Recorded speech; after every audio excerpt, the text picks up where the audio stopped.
The room looks perfect. Every surface shines. Every object is aligned. Nothing is out of place. But here's the unsettling question. Is this peace?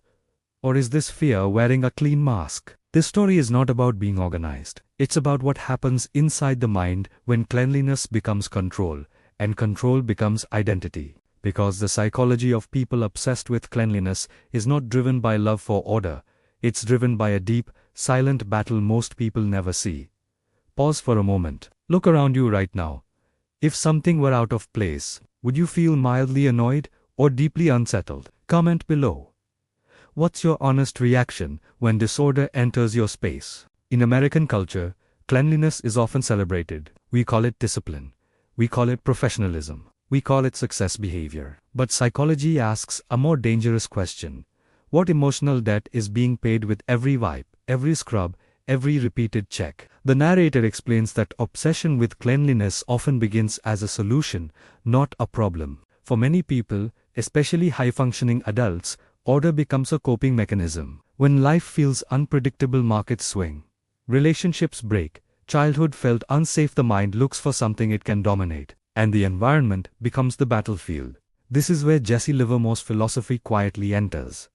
Livermore believed, markets don't break people, people break themselves through emotional reactions. He warned that control is an illusion. The trader who tries to force the market ends up forcing himself into ruin. The same rule applies here. The mind that demands perfect order is often a mind that once lived in chaos. Cleanliness becomes a way to say, at least this I can control. And slowly, silently, control turns into compulsion. At first, it feels productive. The person is praised. Wow, you're so clean, so disciplined, so put together. But beneath the compliments, something darker forms. The mind starts attaching safety to order, calm to symmetry, worth to perfection. Now, disorder doesn't just irritate, threatens identity. Psychologists call this a conditional sense of safety. Just like Livermore warned traders against emotional attachment to positions.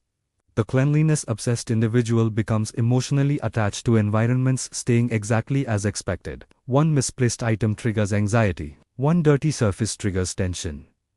One unexpected mess feels like loss. Loss of control, loss of certainty, loss of self. And here's the most dangerous part.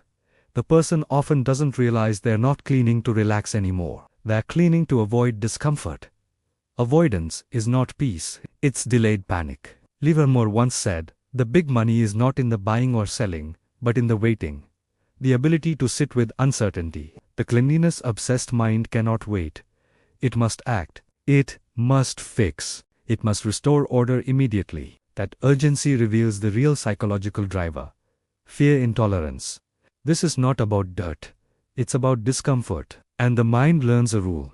If I keep everything perfect, nothing bad can happen. But life never signs that contract. This section ends with a quiet truth.